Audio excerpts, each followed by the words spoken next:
Hadap kanak-kanak telah selesai.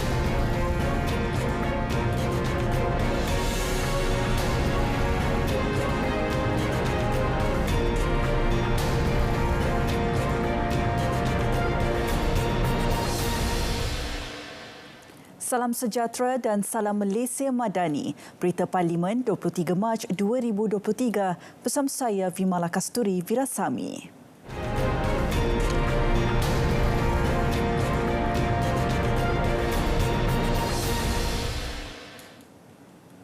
Saudara Kementerian Pembangunan Wanita, Keluarga dan Masyarakat KPWKM dalam proses memperincikan penubuhan Jabatan Pembangunan Kanak-kanak JPKK seperti diumumkan Perdana Menteri ketika membentangkan Belanjawan 2023. Timbalan Menterinya Aiman Atirah Sabu berkata, Kementerian menerusi Jabatan Kebajikan Masyarakat JKM kini sedang melaksanakan usaha bagi merealisasikan penubuhan jabatan itu. Penubuhan JPKK ini telah diumumkan oleh Yang Amat Berhormat Datuk Seri Perdana Menteri dalam bajet yang lepas, dan susulan daripada pembentangan bajet tersebut, JKM telah mengambil inisiatif kerana dinyatakan Jabatan Pembangunan Kanak-kanak di bawah JKM, maka JKM telah mengambil inisiatif mengadakan kerjasama rapat dengan agensi-agensi berkaitan bagi memperincikan dan memurnikan dokumen penubuhan JPKK tersebut. Bahagian kanak-kanak di bawah JKM turut diperkasa menerusi kerangka cadangan Quick Win bagi penubuhan tersebut yang melibatkan pegawai perundangan, pegawai bidang berkaitan di KPWKM dan JKM serta agensi berkaitan. Beliau berkata demikian ketika menggulung perbahasan rang Undang-Undang Belanjawan 2023 bagi kementerian itu di peringkat jawatankuasa. Pada 25 hingga 27 Januari. Sementara itu, seramai 48,000 wanita berisiko tinggi dijangka menerima manfaat daripada subsidi ujian mamogram dan saringan kanser cervix oleh KPWKM. Aiman Atirah berkata, RM6 juta telah diperuntukkan bagi pemberian subsidi ujian mamogram dalam Belanjawan 2023, manakala RM5.5 juta diperuntukkan untuk subsidi saringan kanser cervix. Saya pasti peruntukan ini akan melegakan kaum wanita terutama golongan berisiko, dan saya percaya peruntukan ini berupaya mengurangkan beban golongan kurang berkemampuan untuk membuat pengesanan awal kanser payudara cervix.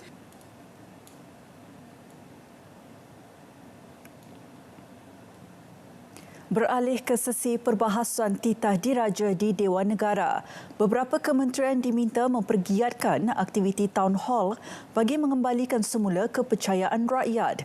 Langkah itu dilihat berani dan bermatlamat untuk mencari isu penyelesaian secara terus dan berkesan.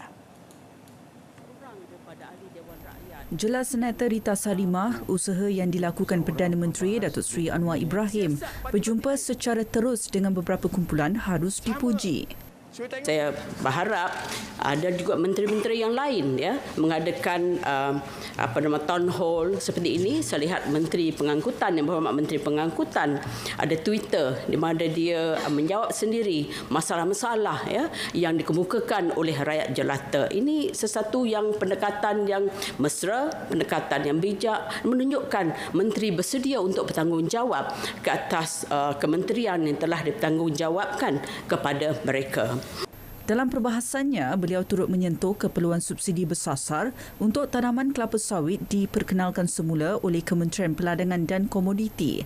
Sebelum ini, subsidi demikian dilihat banyak memberi manfaat kepada keluarga untuk keluar dari kepompong kemiskinan tegar.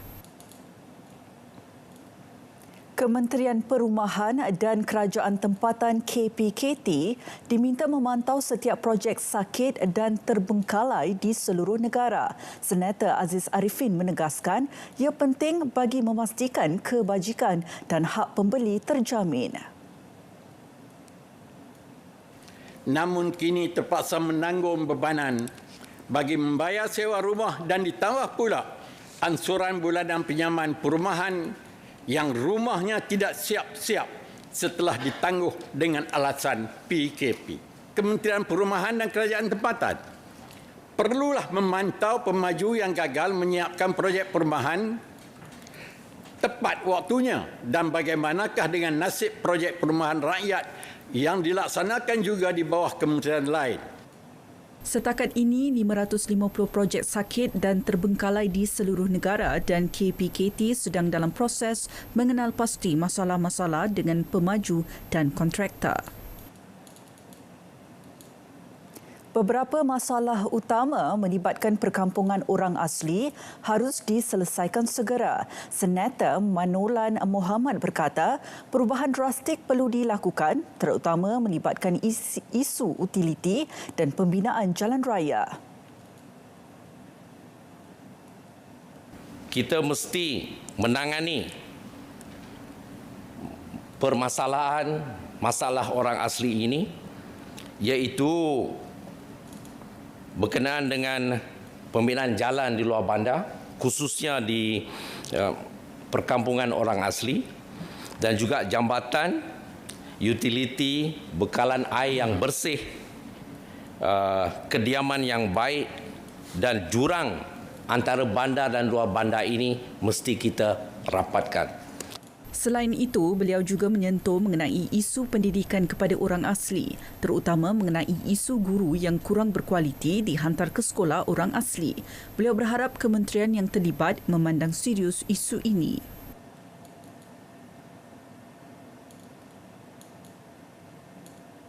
Kerajaan diminta menyediakan peruntukan kewangan bagi infrastruktur kemudahan awam yang berkualiti di Sabah. Jelas Senator Bobby Afang, perkara itu penting supaya kemudahan awam negara setanding dengan negara jiran. Penambahbaikan infrastruktur dan kemudahan awam ini yang berkualiti di Sabah hendaklah dipercepatkan berikutan pemindahan ibu kota negara Indonesia ke wilayah Kalimantan. Beliau mengulas lanjut mengenai kemudahan awam terutama isu parkir di hospital di Bandar Utama Sabah. Beliau turut meminta Kementerian Kesihatan dan Kementerian Kerja Raya berbincang bagi menyelesaikan isu terbabit. Sebenarnya tempat.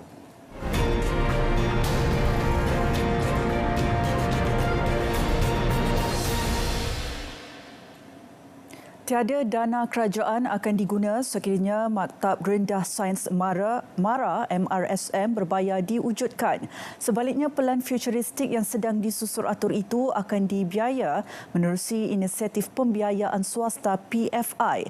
Timbalan Perdana Menteri Datuk Seri Dr. Ahmad Zahid Hamidi ketika memberi jaminan itu turut menjelaskan cadangan mewujudkan MRSM berbayar tersebut ekoran permintaan tinggi kemasukan ke MRSM iaitu 300% daripada kapasiti sedia ada.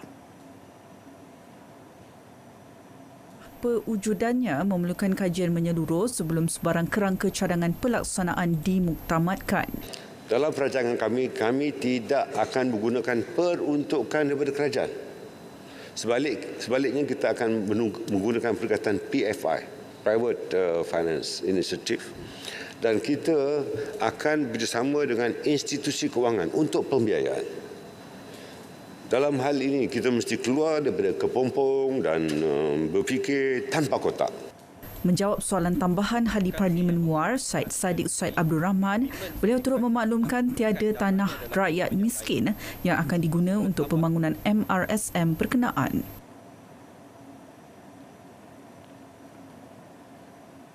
4,713 kes di bawah Akta Kesalahan-Kesalahan Seksual terhadap kanak-kanak 2017 kurungan Akta 792 telah diselesaikan sejak 2018 hingga Januari lepas. 5,519 kes telah dilaporkan dan 3,060 kes telah dituduh dalam mahkamah bagi tempoh sama. Dalam pada itu, menurut Menteri di Jabatan Perdana Menteri, Undang-Undang dan Reformasi Institusi Datuk Seri Azalina Othman Said, kerajaan bercadang meminda Akta Kesalahan-Kesalahan Seksual terhadap kanak-kanak 2017 kurungan Akta 792. Ia melibatkan aspek terminologi serta penggunaan media sosial yang menjadi antara medium eksploitasi mangsa. Kerajaan turut meminda Akta Keterangan Saksi Kanak-kanak 2007 bagi memperuntukkan mengenai pendengaran khas bagi sesuatu lagi mekanisme di bawah keterangan saksi kanak-kanak yang boleh diambil dalam bentuk rakaman video supaya kanak-kanak tidak perlu menghadiri perbicaraan serta pemberian kuasa kepada mahkamah untuk melarang soalan-soalan yang tidak wajar diajukan pada kanak-kanak bagi memastikan seseorang saksi kanak-kanak itu dapat memberikan keterangan yang lebih tenang, lancar dan selesa. Beliau menjawab pertanyaan Ahli Parlimen Bentong Yong Shafura Uthman. Dikuatkuasakan dan apakah rancangan dan Rang Undang-Undang RUU Pemansuhan Hukuman Mati Mandatori 2023 dan RUU Semakan Hukuman Mati dan Pemenjaraan Sepanjang Hayat 2023 akan dibacakan kali pertama pada Isnin ini. RUU Pemansuhan Hukuman Mati Mandatori 2023 dijangka memberi kesan kepada 476 orang banduan hukuman mati yang belum menghabiskan proses rayuan. Mesyuarat Jemaah Menteri pada 17 Mac 2023 telah bersetuju dengan beberapa dasar baharu dalam usaha pemansuhan hukuman mati mandatori. Tiada lagi hukuman pemenjaraan sepanjang hayat sebagai alternatif kepada hukuman mati mandatori. Sebaliknya, hukuman alternatif baru adalah hukuman pemenjaraan tidak kurang daripada 30 tahun dan tidak melebihi 40 tahun serta sebatan tidak kurang daripada 12 kali. Kedua, hukuman pemenjaraan sepanjang hayat sebagai satu hukuman dimasukkan sepenuhnya dalam semua undang-undang. Ketiga, hukuman mati dimasukkan bagi kesalahan-kesalahan yang tidak menyebabkan kematian melainkan 3 kesalahan iaitu Seksyen 121 dan Seksyen 121A Kanun Keseksaan dan Seksyen 39B Akta Dadah Berbahaya 1952. Beliau menjawab pertanyaan Senator Dato' Wira Ko Nai Kwong. Menteri Pengangkutan Anthony Loke menepis dakwaan kononnya kerajaan mengabaikan misi mencari dan menyelamat SAR kapal kargo MV Daikat 06 yang dilaporkan hilang sejak Januari lepas. Beliau menegaskan agensi-agensi keselamatan negara berusaha bersungguh-sungguh dalam operasi SAR itu. Pertamanya, memang kita bersungguh-sungguh mencari. Saya rasa dan yakin kepada agensi-agensi kita bahawa tidak ada soal dari segi kita mempertimbangkan dari segi kos. Ini nyawa manusia. Kita bukan melihat kepada kos tersebut. Namun begitu secara faktanya ialah dari segi kawasan di mana bot itu hilang, ia berada di perairan Indonesia. Jadi dari segi pihak berkuasa untuk mencari dan menyelamat SAR itu di bawah pihak berkuasa Indonesia. Jadi sudah tentu Wisma Putra ada berhubung dengan pihak berkuasa di Indonesia dan tidak benar mengatakan bahawa kita mengabaikan pihak operasi mencari dan menyelamat ini. Beliau menjawab soalan tambahan Wakil Tuaran Datuk Seri Medius Tanggau.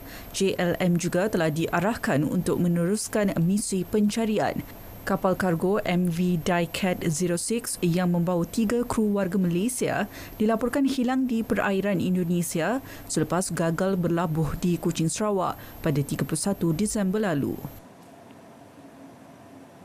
688 permohonan warga negara diterima melibatkan anak yang dilahirkan di luar negara oleh ibu warga Malaysia yang berkahwin dengan warga asing. Secara keseluruhan, Kementerian Dalam Negeri KDN telah menerima 150,000 permohonan dengan kategori paling tinggi membabitkan anak tanpa warga negara atau yang lahir di luar ikatan perkahwinan. Kita yakin, cuma mereka belum memasukkan permohonan.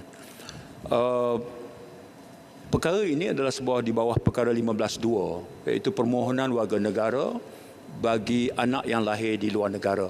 Masa Perlembagaan Persekutuan ini dibuat, NUN tahun 1950-an, belum terbayang lagi kaum wanita di negara kita akan merantau bertemu jodoh ataupun belajar dan membina kerjaya di luar negara. Beliau yang menjawab soalan tambahan Ahli Parlimen Tumpat Datuk Mumtaz Matnawi turut memaklumkan penubuhan pasukan khas dalam menyelesaikan 948 permohonan warga negara di Sarawak. Isu kawasan parkir kenderaan di hospital. Kementerian Kesihatan KKM mempertimbangkan penyediaan tambahan parkir kenderaan bagi menampung keperluan yang dijangka meningkat dan ia bergantung kepada peruntukan yang dapat disediakan. Manakala bagi fasiliti baharu, KKM merancang untuk mereka bentuk parkir kenderaan sebagai sebahagian daripada podium bangunan utama. Beberapa inisiatif telah dilaksanakan oleh KKM bagi mengatasi masalah kekurangan tempat letak kereta yang kritikal di kebanyakan hospital utama di Malaysia. Antaranya, 1. Melaksanakan outsourcing dengan izin tempat letak kereta secara premis demis dengan penawaran kepada syarikat swasta untuk menguruskan tempat letak kereta hospital. Yang kedua, kolaborasi dan kerjasama untuk menggunakan tempat letak kereta pihak PBT dan syarikat swasta. Yang ketiga, memperkenalkan kemudahan valet parking dengan izin di hospital. Yang kelima, menaik taraf tempat letak kereta sedia ada di hospital secara berskala kecil melalui peruntukan pembangunan. Dan yang terakhir sekali, membina tempat letak kereta bertingkat secara usaha sama dengan pihak swasta. Lukan Isman menjawab pertanyaan Wakil Kuala Nerus, Datuk Dr. Alias Razak. Projek Rintis Saringan HIV Kendiri, inisiatif Kementerian Kesihatan KKM dengan kerjasama Majlis AIDS Malaysia telah dilaksana untuk menyediakan pilihan tambahan kepada ujian saringan sedia ada yang menyasarkan pelajar institusi pengajian tinggi yang enggan hadir ke pusat-pusat saringan di klinik kesihatan kerajaan. Ujian saringan Kediri ini memberi fokus kepada pelajar institusi pengajian tinggi 18 tahun ke atas yang enggan hadir ke pusat-pusat saringan di klinik kesihatan kerajaan ataupun di dalam community based testing dengan izin. Pelajar yang hendak memperolehi kit ujian Kediri perlu terlebih dahulu mendaftar di JOM Test anjuran Majlis AIDS Malaysia supaya penilaian risiko serta pendidikan HIV dapat diberi secara jelas. Pencegahan dan rawatan boleh dilaksanakan setelah mengetahui status jangkitan mereka. Lukan Isman menjawab pertanyaan Ahli Parlimen Kuantan Wan Razali Wan Nur. Bermula tahun 2022, KKM telah memulakan latihan kepada anggota kesihatan bagi pelaksanaan modul baru program sihat tanpa AIDS untuk remaja Prosta 2.0 yang telah diperkemaskan dengan tambahan komponen stigma serta isu jangkitan masa kini. Jabatan Kesihatan Negeri juga telah memulakan program tersebut di sekolah menengah termasuk pondok, sekolah agama dan institusi pengajian tinggi mulai tahun 2022. Lebih 24,500 rumah terbengkalai di seluruh negara yang melibatkan lebih 14,000 pembeli. Setakat Januari tahun ini, 47 projek dalam perancangan untuk dipulihkan, 45 projek sedang dipulihkan dan 23 projek masih dalam proses penyelesaian isu perundangan. Kerajaan telah menubuhkan pasukan petugas khas perumahan swasta dan rumah terbengkalai yang menekankan pengenalpastian, penyelesaian, pencegahan dan cadangan modal ke hadapan.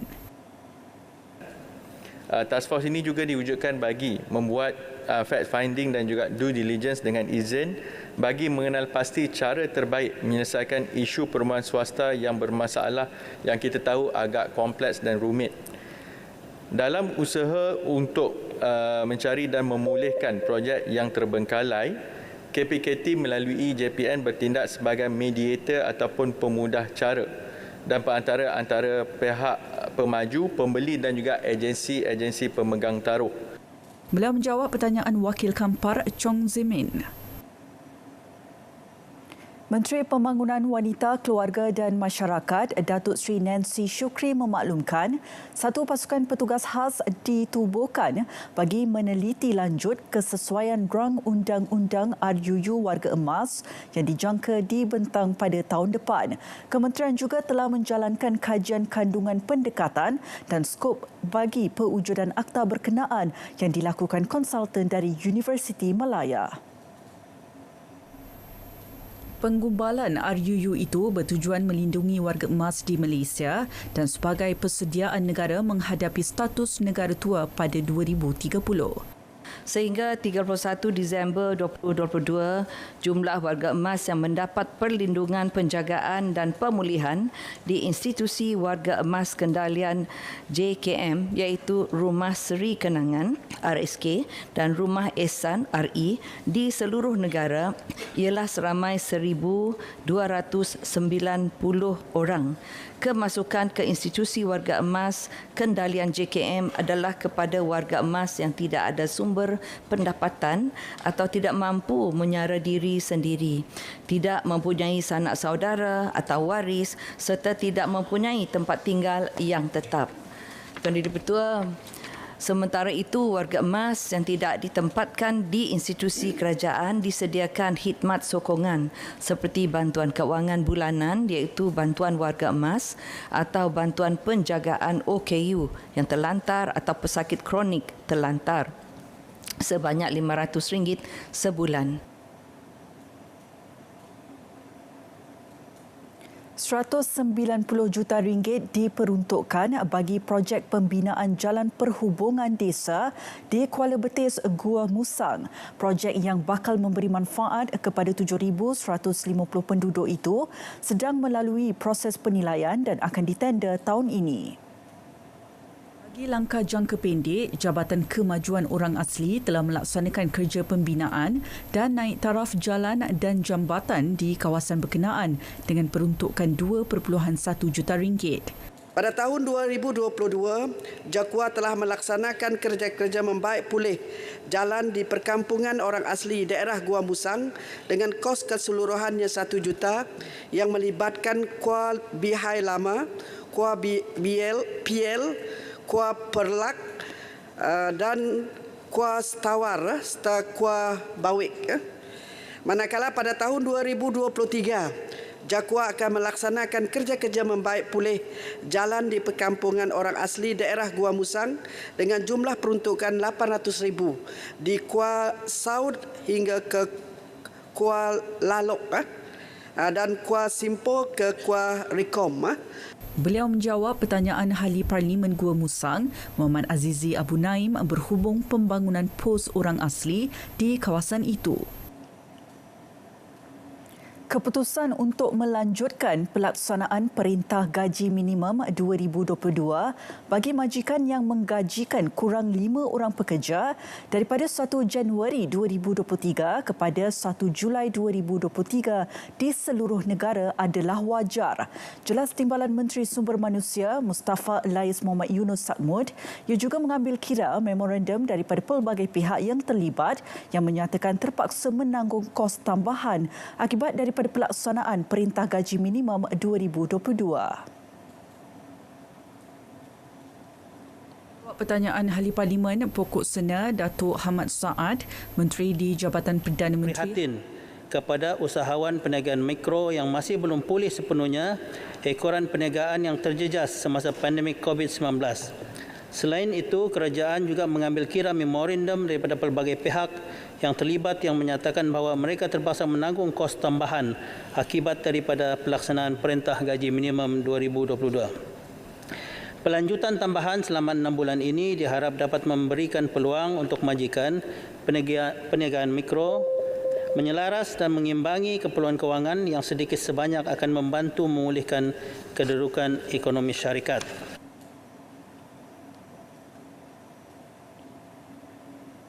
Lembaga Tabung Haji TH menjangkakan jumlah bantuan kewangan haji akan meningkat kepada hampir RM500 juta pada 2024 sekiranya kos bayaran menunaikan ibadah haji tidak disemak. Untuk tahun ini, bantuan kewangan haji dijangka meningkat RM400 juta berbanding RM185 juta pada 2022 susulan peningkatan kos haji jemaah muassasah sebanyak 8% tahun ini. Ketika menjawab pertanyaan Ahli Parlimen Pokok Sena Datuk Hamad Saad, Menteri di Jabatan Perdana Menteri Hal Ehwal Agama Datuk Dr. Muhammad Naim Mokhtar bagaimanapun berkata, bantuan tetap diteruskan secara bersasar dengan membuat semakan penerima menerusi kerjasama dari agensi-agensi kerajaan. Tabung Haji sentiasa bekerjasama dengan beberapa agensi kerajaan untuk menyemak silang maklumat bakal haji dengan pangkalan data sedia ada berkaitan pendapatan mereka. Tabung haji juga memperkenalkan pendekatan secara bersasar bagi memastikan manfaat hafiz dapat dirasai sepenuhnya oleh golongan yang paling memerlukan dan mengurangkan bebanan rakyat Malaysia yang berpendapatan rendah. Bagi mencari bakat baharu sukan, Kementerian Belia dan Sukan KBS melalui Jabatan Belia dan Sukan Negara JBSN akan menganjurkan Liga Sukan Komuniti dengan sasaran 100,000 peserta. Liga di peringkat daerah, negeri dan kebangsaan itu melibatkan sukan bola jaring, futsal dan bola keranjang yang dipilih berdasarkan minat masyarakat setempat. Kementerian ini melalui Majlis Sukan Negara MSN turut mengambil pelbagai usaha dalam pencarian bakat-bakat baru khusus untuk 16 sukan teras. 16 sukan teras bagi memastikan kesinambungan program pembangunan sukan berprestasi tinggi. Antara program yang dilaksanakan termasuklah program bakat yang memberi fokus kepada atlet-atlet berusia antara 13 hingga 15 tahun. Sehingga kini sebanyak 165 pusat latihan daerah PLD telah ditubuhkan dengan 172 jurulatih bertauliah, sedang melatih 2,232 orang atlet. Antara perkhidmatan yang disediakan pula adalah seperti program latihan mod separuh masa, bimbingan jurulatih yang diiktiraf, pendedahan latihan dan pertandingan peringkat daerah dan negeri serta peralatan latihan. Institut Sukan Negara juga sedang membuat kajian dan merangka pelan pelaksanaan berkenaan faktor-faktor kecenderungan atlet dalam pembangunan sukan di Malaysia. Ada menjawab pertanyaan Ahli Parlimen Rompin, Dato' Abdul Khalid Abdullah. Berita Parlimen berakhir di sini. Dapatkan perkembangan sahih sepanjang masa melalui portal berita.rtm.gov.my. Yang sahih di RTM, salam Malaysia Madani dan jumpa lagi.